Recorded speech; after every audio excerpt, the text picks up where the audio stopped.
part 2 of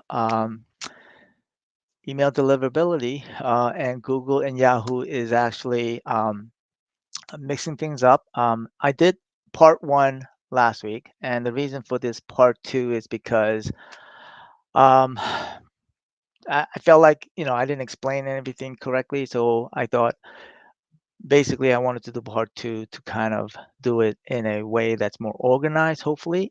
So I did come prepared. So um, starting February, Google and Yahoo are going to implement restrictions, or I guess for people that are sending bulk senders that are sending to personal Gmail and Yahoo accounts. So for those, now this is applicable to those that are sending or considered bulk senders. Now let's define what bulk senders are. Let me go and share my screen. I will put the link to this um, article in the YouTube description after this live. Now, this is from Google. So, what is a bulk sender? So basically, 5,000 message, anybody sending 5,000. So per day. Now, what does that mean? If you have a database, email database of at least 5,000, or you can have an email database of 2,500, and if you send it twice in the same day, I mean, that could be applicable. But just to be on the safe side, so at a minimum, if you have an email database of at least 5,000, this is going to apply to you. And if you're using, any sort of email marketing software, this is going to apply to you. Okay. So now I'm just going to go over, there's a lot of stuff here. What is the timeline of enforcement? So February is when they're going to start meeting those requirements, and they're going to start rejecting emails in April, and then until June 1st to implement that one-click unsubscribe. Now, what is that one-click unsubscribe? Let me share with you a an email. Let's see if this. Okay, so I have an email here, right? So I'm going to pull my screen over. So here's an email from Vistaprint, and as you can see there, there is that one link unsubscribe they have implemented. Now this is like if you have an email, let's say Aweber, Constant Contact, or whatever platform you're utilizing, that platform or that servicer has to implement that. This is not something that you if you're sending promotional messages in bulk, they have to implement that on their end. Okay, so it's not like um, you can do this on your own, but you have to rely on the service provider or whoever you're utilizing. Okay, now let's say spam rate. So what's going to happen is that when you're sending out these promotional emails, now when um, these don't fulfill the requirements, then it's going to get triggered as spam. And so you want to make sure that you're below the threshold of 0.1%. So that's pretty much 1 out of 1,000 emails. Okay. So now the threshold is zero point 0.3 or 3 out of 1,000, right? So you want to try to keep it within that limit. Now, this talks about the unsubscribed link. So, at the end of the day, you want to make sure that you have, if you're sending promotional, any sort of mass emails out using a platform, you want to make sure that you have a unsubscribe link at the bottom. So the service that I currently use, I may have to switch it because I just noticed in my emails that was going out. Let me share with you that it's actually SendFox that I'm using. I still have not been able to switch mine over to GoHighLevel, right? To my platform, and I'm still utilizing SendFox, and they don't have that one-click unsubscribe, but I do have until June 1st to implement that one link unsubscribe. So with regard to email authentication, there are 3 requirements, right? And I'm gonna show you the SPF DKIM, and DMARC, right? And for the, let me share my screen here. So this is an email that I sent out from my, I have a community called Real Estate Life 360. And as you can see, this is an email that does not have the unsubscribe. Okay, so, and this is utilizing, if you look at the bottom, it says, it's actually sent box. So one of the ways that you can check to see if it's, um, the SPF and DKIM is set properly is if you click on the three dots, show original, and you can see right here that the DKIM and, I mean, the SPF and DMARC is set, and then DMARC is set. Now, this is an email that's coming from support at Madison, so I have set it properly. Now, what I'm going to do here today, because last week there was an issue when it wasn't working. So what I'm going to do here is I'm going to set a utilize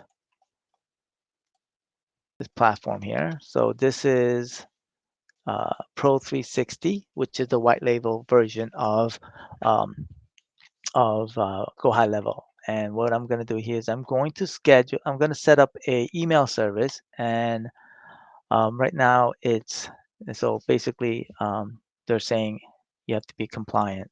They're just giving you a notice here. So I'm just going to X that out, and I'm going to set up a service here. And actually, no, my mistake. It is setting up dedicated IP. And I'm going to show you after this. Um, it looks like I already have it set up, but I'm going to create a new domain so that I can show you what it looks like. And the reason I'm setting up a new domain, it's because I don't, for privacy, I don't want to show the domains I'm actually utilizing. So the domain that I'm not using right now is, let's call it just so email.action takers 360. This is a domain that I'm not using. I have it, but I don't use it. So I'm going to add and verify. And I'm already logged into Google Domains, which is the service that I use. And I'm going to go ahead and continue, right? If I wanted to set it manually, which I'm going to show you later how to do, I'm going to continue. And this makes it so easy to set up using it this way. Before I used to do it manually, adding those DNS records.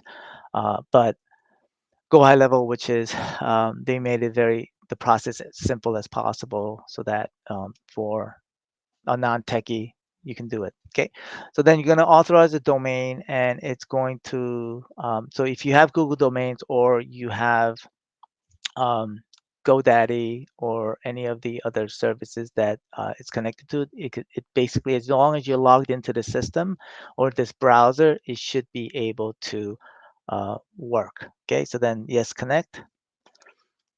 All right, so hopefully we don't have the issue like we did. So everything went, looks like everything went through. And then I'm just going to go back to this and then wait for this to propagate. That's the terminology that's typically used. And we'll give it a little bit of time. So while that is going on, so the next portion, so this takes care of the SPF and the DKIM, right? The DMARC, I have actually a Google guideline with requirements for the DMARC, right? So this is the recommended DMARC rollout. Now, what is DMARC? SPF and DKIM is really for authentication. So for making sure that the emails are valid and it's actually coming from where it's supposed to be coming from, which is the domain, right? DMARC is really a reporting, what they call it, domain-based message authentication reporting and conformance. Okay, so this is really tech. I don't want to. I'm trying to make it as simple as possible. So, for example, anybody, and hacker, spoofer, I guess, whatever they call it, and they can basically spoof and make it seem like you're getting an email from a specific individual, even though it's not sending it from a specific that person. And so this actually DMARC actually uh, basically it, the way that the IPs handle that, this is what DMARC does, is it tells how each of the IPS should handle, if something is not compliant according to, a specific email. So, and what they tell you to do is start with a relaxed DMARC policy. So basically what it means is that whether a email um, doesn't fails the DMARC requirements, it's going to go through to the recipient, right?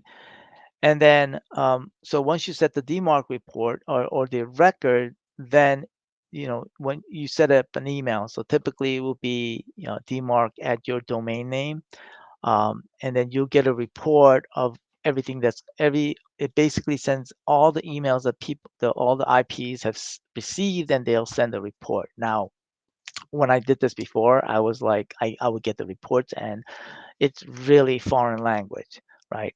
Um, I could probably look at it and try to analyze it, but honestly, like, who has time to do that when you're running a business, right? So, and then later on, as you as after you're monitoring the report, you want to start quarantining. So basically, a certain percentage of the messages are being quarantined, right? And so, and if they don't comply, right? So, and it tells you, small organization, large organization, and then lastly, it's they recommend that you reject all unauthenticated messages. Now, honestly, I mean, who has time to actually go through this process, right? Because you're running a business, like most small business owners don't have the time to deal with this, and unless most solopreneurs, right? If you have a team that handles it, great. But most businesses, I would presume, local businesses, they don't have time to deal with this. So, and what? Let's see if this go still running. So let me just see if let's just go and click and verify and then use the same and does the same thing last time. So let's see here. It did the same thing last time. So let's see if, let's try one more time and see if, what I'm going to do in this case, I'm going to set it manually and I'll show you the records and see if it add them, if it added them or not. Okay. Then I'm going to add the records manually. So these are all the records that basically you need to put into your DNS records. And so it should have already been added. So I'm going to just go and verify, right? And then let's see, verify. Right. And then what I'm going to do here is I'm going to go to Google domain and I'm going to go and take a look at my domains. Actually, let's go to Google domains. Like this is live. I'm showing you exactly what I would do here. And so I have here, I'm going to go to manage my DNS and then go to DNS records. And here is those records. These are the records that it put into, and basically it should, see right here. So I have two of them. So there is a little bit of delayed. So let me see which one I did first. Let me do this one first. I'm gonna check this one off. I'm gonna verify this. So it is verified. So I'm going through it. So sometimes I have to click it twice, and then now it says that it's verified. So what I'm gonna do is I'm going to take one of these off. This one. I'm going to delete this one. So this is the stuff, the techie stuff that you don't see on the back end of what we do, right?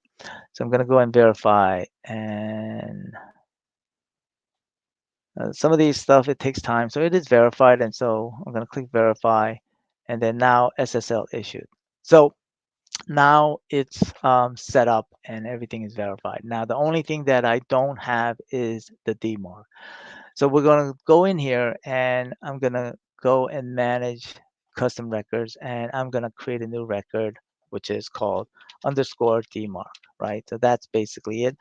And then it is I believe it's a CNAME. So I'm going to just verify. Just give me 1 second. Like I said, this is not stuff that I do on a daily basis. So let me go and take a look at the setting for my real estate. I'm going to look at my other screen, and so there's the DMARC, and so this is the minimum requirement for, so here is, now there are other records that you should put in there, but right now what I'm going to do is put none, right? So according to the DMARC here, right? So DMARC policies and enforcement. So when I read through this, it was very complicated. So this is the minimum requirement for DMARC, right? And so you would just click save, right? Oops. It is actually a text record. So it should be a TXT. Now, I don't recommend this if you don't know what you're doing. So P equals none, right? So what I would recommend is using a platform, like I said last week, DMARC Report. And let me show you what a DMARC, here is my login string for DMARC right here. And as you can see here, I have, I added these domains, Madison Real Estate like 360 and and Caesars Group. I was speaking all morning with my team. So that's why my voice is going. So as you can see right now, I have the enforcement level at quarantine, and then the percentages. And what it does is the reporting, when I set the records, when I input the domains into DMARC report, they give me a record that I would add into the domain. And so the email that they would get, they would add in the record, I'll put in an email address, and it's attached to this service. And when they receive the reports, everything goes into here, and they put it into a format that's easy to read. Okay, so what I'm going to do here is I'm going to add a domain for action takers 360.com, and then click next. And as you can see right here, it's giving you, if you want to put a DMARC record, or if you've already published it, if you already published a DMARC record, then it would give you another record if you published it already. So in this case, they give you a new record, and all I do is copy this record into the DNS record. And so this is the reason why I would use a platform, because at the end of the day, I don't have time. And I did it before previously, putting my own records, but it was just too complicated, and I just didn't have the time to really look at it, because I get an email from DMARC Report every week giving me which emails are compliant and which emails are not compliant. Okay. So in a nutshell, those are pretty much the two things, the three things. Number one is making sure your SPF and DKIMs are set and validated. And then number two is the unsubscribe, right? And then making sure, the last one is making sure your DMARC is set properly, right? And I'm going to put YouTube, in the YouTube description, I'm gonna put in a link for that sender's guide as well, right? So I think the hardest part is probably setting the DMARC record, and I think that use a service if you can, DMARC reports or DMARC and I'll put the link again in the link below. The unsubscribe link, you don't have to institute it until um,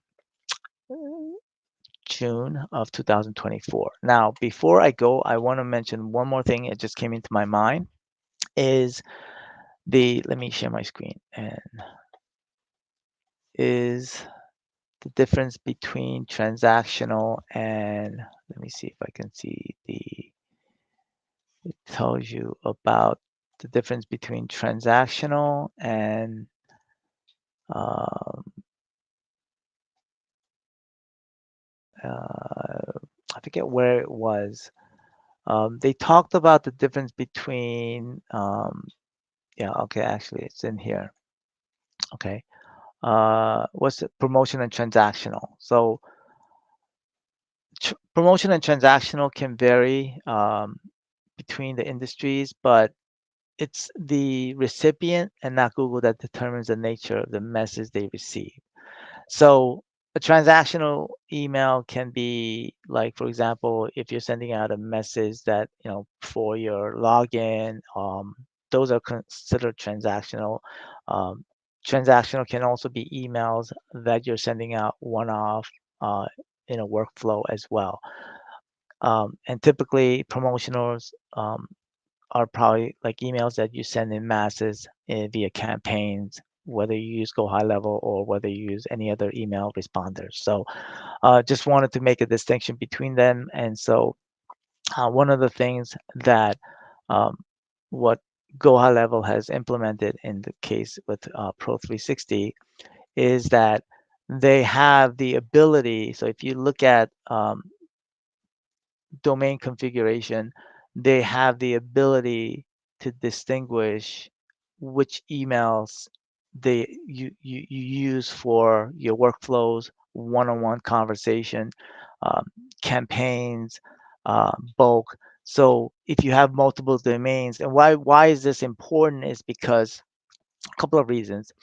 Let me just make sure I'm sharing my screen. Okay, the reason for that is because if you're sending out mass emails through, for example, bulk email domain, and for whatever reason you're getting spammed or your people getting spammed, then your other um, dedicated domain for, let's just say, workflows are not affected by that uh, subdomain, right? So this actually is setting the subdomain. Um, Okay, so I don't want to get into it, but I hope this. Um, yeah, so the reason I talked about this is because the difference between promotion and transaction. So you can have transactional subdomains and promotional subdomains. That's ultimately what I was trying to get at sometimes. All right, so sometimes I tend to talk and I don't really explain. So I am getting better in terms of my lives. But anyway, thanks for watching. If you stay to the very end, thanks for watching. And for my next videos in the next month or in the next couple of weeks, I'm going to be talking about more about how to start and build your agency if you have one, or build your business with marketing and how you can automate those marketing. And so I'm going to be talking about those more in the coming months. And for those that are not aware, I am creating instead of the weekly masterminds, I have set up a monthly meetup that I'm going to be implementing starting next week. I'm going to do once a month, talk about some topics, and I'm going to make that into more of a regular monthly thing. All right. So I hope you can join me at the meetup. I'm going to also put the link to that to register for that meetup in the description below, and I hope to see you there. Okay, bye now.